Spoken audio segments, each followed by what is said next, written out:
Carl here from Metal Wani, and today I have the great pleasure of being joined by a gentleman I've been looking forward to talking music with for a long time now. He is a guitarist and an integral part of the band Sevendust, and also handles vocal duties for Projected, and it is, of course, none other than John Connolly himself. And John, thank you once again for taking the time to hang out today, my friend. It's great to be in your company. Thanks so much for having me, man. My pleasure. So first of all, I've had the privilege of hearing the upcoming Projected record, Hypoxia, which drops June 24th via Rat Pak Records. And I don't feel I can go any further without first congratulating you and the guys on a truly brilliant record, John. It's a wonderful body of work, man.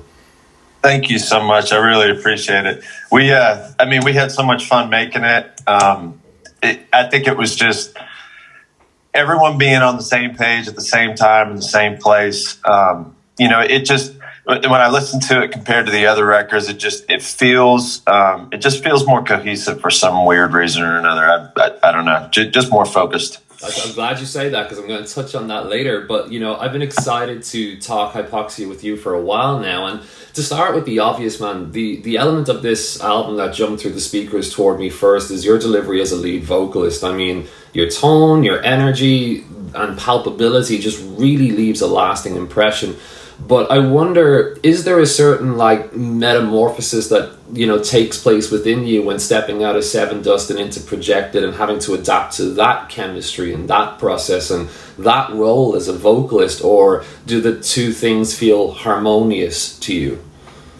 I think they feel harmonious. They feel more harmonious than they ever have. Oh, cool.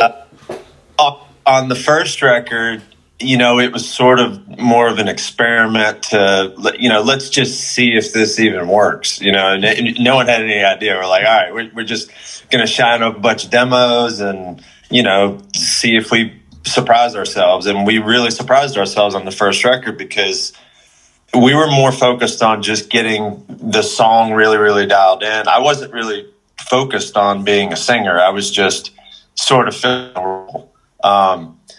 Obviously I know how to sing. I've sat behind Lajon for, a few decades. So, being able to sing is one thing, but, being confident enough to do it and sell it is another thing. Mm-hmm. The first record was, survival. Let's see what we get. And we were surprised. And then the second record was a completely different experiment because there was just so much material we knew we wanted to do. No matter how many times we were trying to cut songs out of the mix, it was like somebody was always getting mad. So instead of cutting it back, we kind of pushed forward. And when you're dealing with that much material, I was sort of trying to get around and just spend, as much quality time with everything as possible. Mm-hmm. So still I was focused more on the song than I was on the vocal performance. And then fast forward to this record, we decided to not go crazy and do a triple album or anything stupid like that. Double albums are great until you do one, and then you're like, all right, I'm never doing that.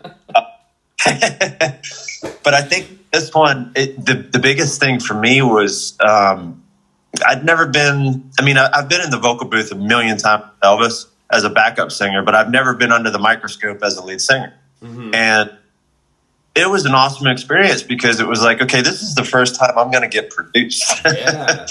you know what I mean? Like mm-hmm.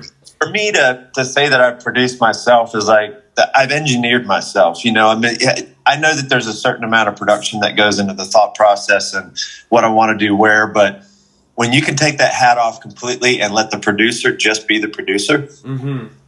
it's a pretty cool spot to be in.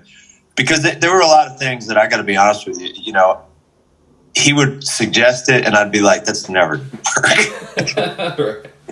I'd just be laughing, and he'd be like, "Trust me," and I would do it, and all of a sudden it'd be like, "All right, wait a minute, mm-hmm. There's cool here." So there were a lot of stones that I probably wouldn't have turned over just from lack of experience, lack of confidence. A lot of things that I'd be like, "No, I'm not good enough to try that," and I would do it, and I'd be like, "Oh, well, I could probably do one better."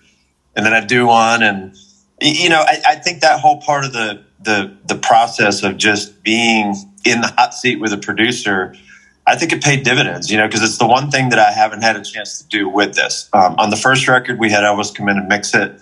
On the second record, we had Mike Ferretti, engineer and mix it. So I wasn't worried about the sonic part of it or any of that, especially with Elvis being on board. But it's a cool part of the process when you can just sit back, take your hands off the wheel and go, all right, wait a minute, I thought I knew where this song was going.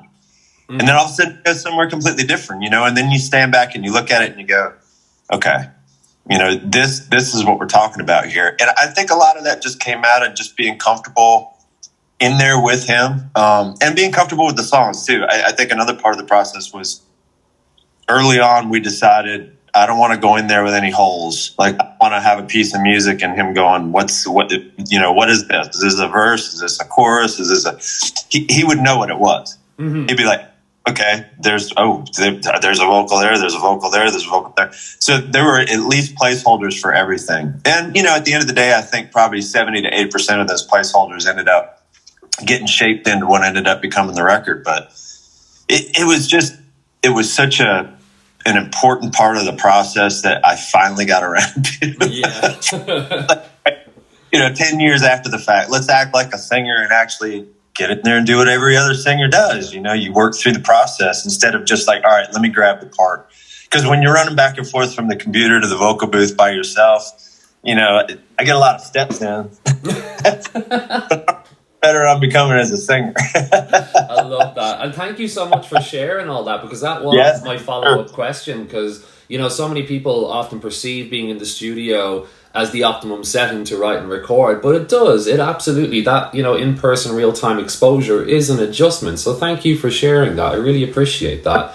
And correct me if I'm wrong, man, but when I listen to tracks like, Hypoxia and Stain and Scars and Death is Mostly Permanent and so on, there is this kind of, certain dichotomy I pick up on whereby, depending on the song, one track may lean into kind of frustrated or even angry sentiments, where another will take those same sentiments and kind of flip the context by trying to also find the positive sides to those things. And you seem to explore like the entire spectrum of how you feel about a particular thing, circumstance, or feeling on this record.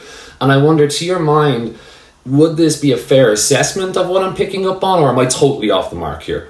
100%. I mean, it's like someone asked me the other day, they said, well, what is Stained about? And I was like, well, Stain is about the opposite of Hypoxia. Okay, cool.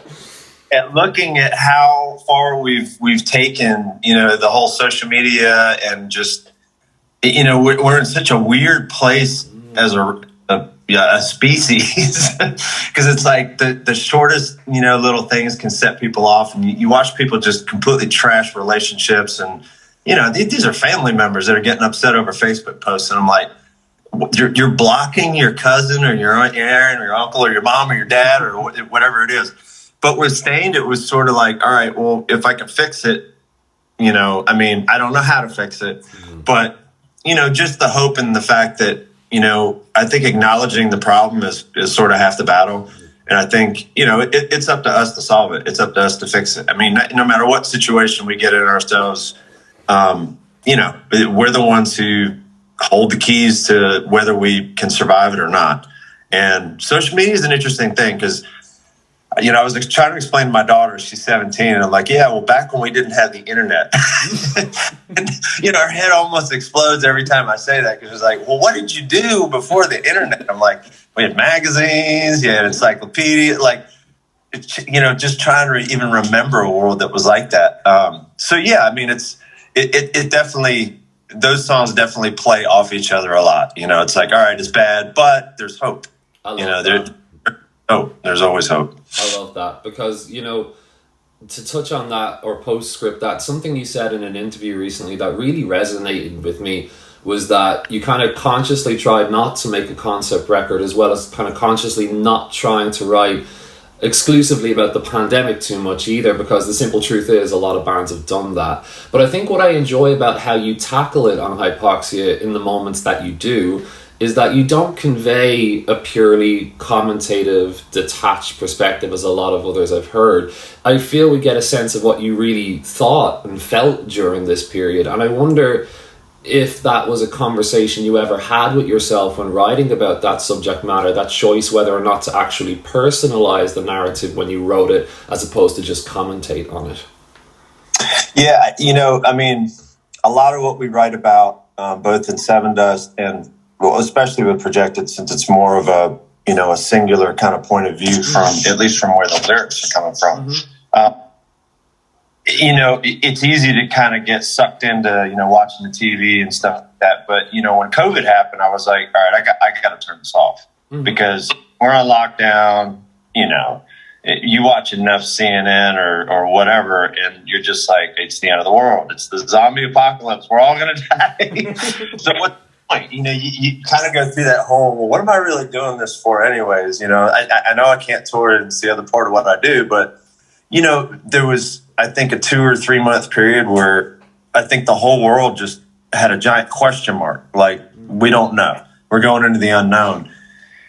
And, you know, the conscious decision of, all right, well, yeah, okay, let's make a concept record. I'm like, yeah, everyone's going to be talking about the same stuff. You know, it's like everyone's going through the same experience. And when everyone goes through the exact same thing, sometimes, especially with something like that, it's like, maybe we don't need to focus on that. Maybe we need to kind of focus on, you know, the possibility of something else or life beyond it, you know, have hope enough to think that, okay, it's not the zombie apocalypse. we are going to find a vaccine. We are going to find, you know, a way to get past this. But when you're in the moment, especially when you're on lockdown, there were very, very few outlets. I mean, I had a lot of Zoom, you know, we'd have Zoom happy hour every now and again with our friends, just kind of check in, you know, and pass the phone around or the tablet around or whatever. But, you know, for the most part, if I wasn't watching TV, because I was just sick and tired of watching the numbers go up and everything, you know, you're like, all right, I can only control what I can control. And when you're in the writing process, it's like, okay,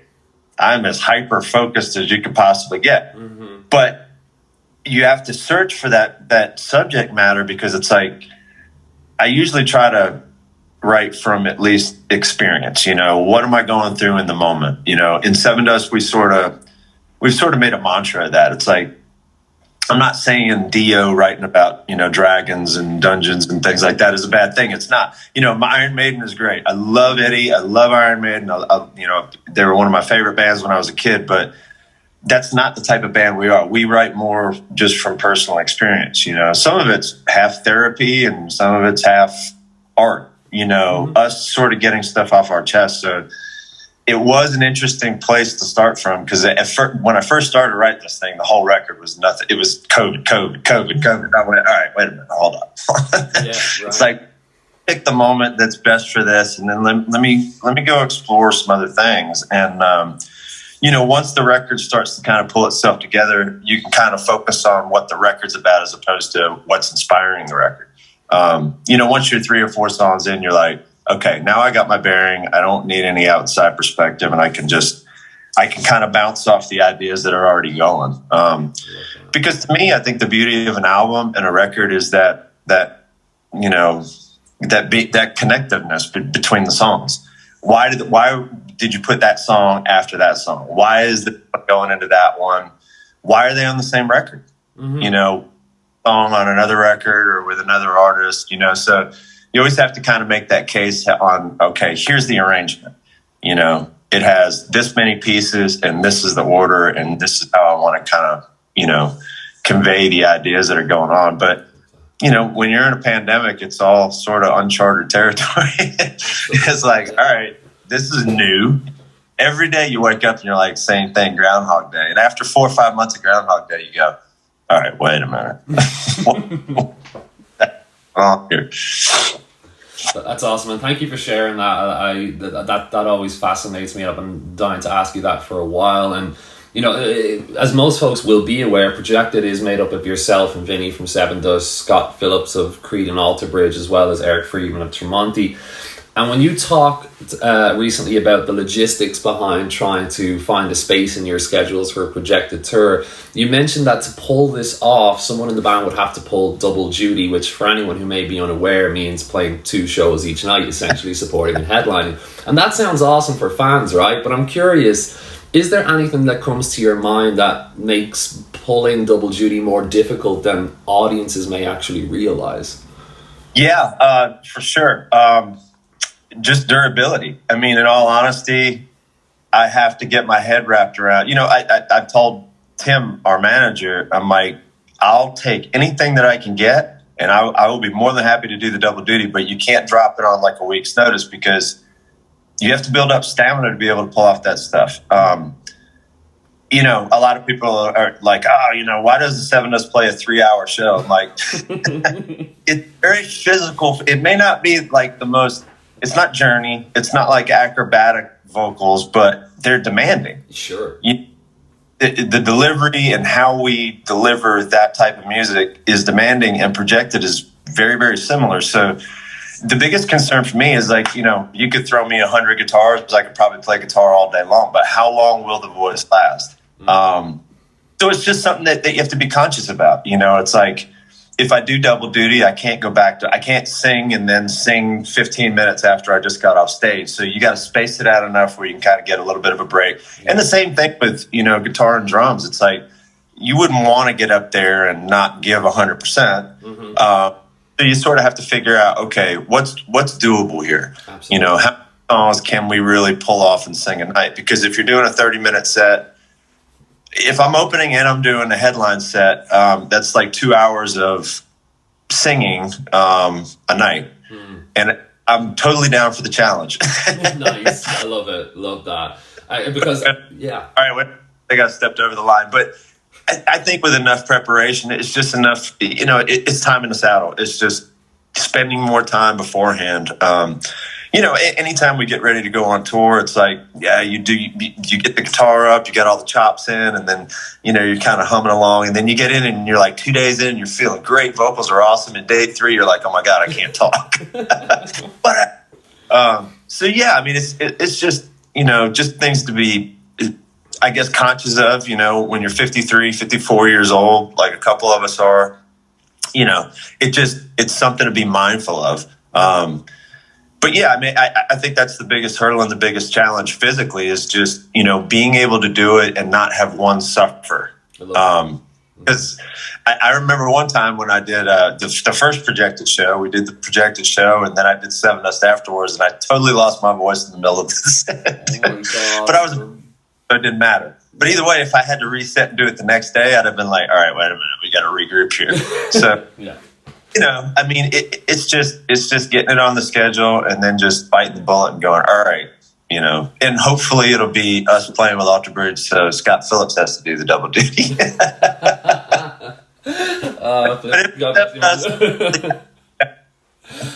Thank you for sharing that, man. I really appreciate that, because, you know, there are obviously a lot of challenges that come with trying to put any album together, let alone when you have those kind of super group connotations and logistics attached to the lineup. It's a big ask, right? But I'm kind of curious for yourself, looking back, do you think this is something you could have done back in, say, the 90s, or was there a certain amount of experience you needed behind you before trying to pursue something like Projected and release an album like Human in, I think, 2012? Yeah. I don't know. I mean, I think part of the reason, I mean, it's a tough one, because back when we first started, you know, before the internet, yeah, right. You know, I think half of the reason Projected has got the legs that it has is because of the internet. I mean, it's a strange place to be in when I get people that out to Sevendust shows that come up to me and be like, oh, I discovered Sevendust through Projected. And I go, wait a minute. Like, that's not supposed to work that way. You're supposed to work the other way around. Sevendust was born in a time where we sold CDs, we sold cassettes. You know, we still shot $400,000 crazy video. You know, it was like, right. You know, yeah, I mean, we were at that point in time where it was like, it was vulgar display of spend as much money as you can, throw as much as you can at it. And then everyone's looking over their shoulder at this thing called Napster going, what is this thing? Yeah.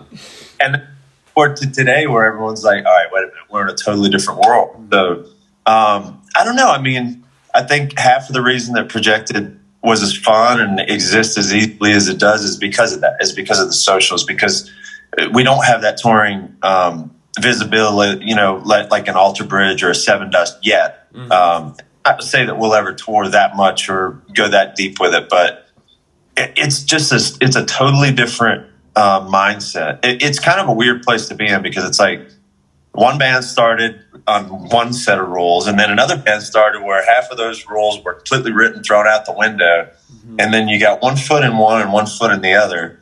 And you always got people asking questions. They're like, man, I want to do that. How come we're not doing that over here? How come, wait a minute, why don't we have that color? Why don't we have the, you got cool vinyl, we should cooler vinyl. And, I guess it's a cool spot to be in because I can sort of compare and contrast and make notes and, you hold people accountable. But I don't know. I mean, I think the acceptance of it was a tough sell when we first started it because it was sort of a new concept and an idea that, doing a side project, it was like, oh, they're quitting the band. That's it. The band's over. Sevendust is done. I promise you, in 2012, everyone was like, all right, that's it. Sevendust is at the end. You got Call Me No One, you got Projected, you got LJ working on a solo record. That's it. The writing's on the wall. And it couldn't have been anything farther from the truth. Over the years, you got Miles with Slash. Absolutely. You got the Creek wild card that comes out every now and again. Call Me No One. Clint Lowry's, releasing records, doing solo stuff. Morgan's doing solo stuff. Vinny's with me. Lajon on his thing. Everyone's got at least 2 or 3 things. Even if you go over on the other side where you've got Alter Bridge and Tremonti. Mark's got the Sinatra thing that he's doing now, the charity thing that's absolutely amazing. But it's so much more acceptable in 2022 than it was in 2012. Nobody's talking about anyone breaking up in 2022. No, right? Yeah, absolutely. Okay, these guys are probably going to stay together forever because if they side projects and no one cares, obviously they're in a good spot, 100%. Thank you so much. That's a fascinating insight to me. So thank you for sharing. And I've only got a couple of questions left for you, John. I really appreciate your time.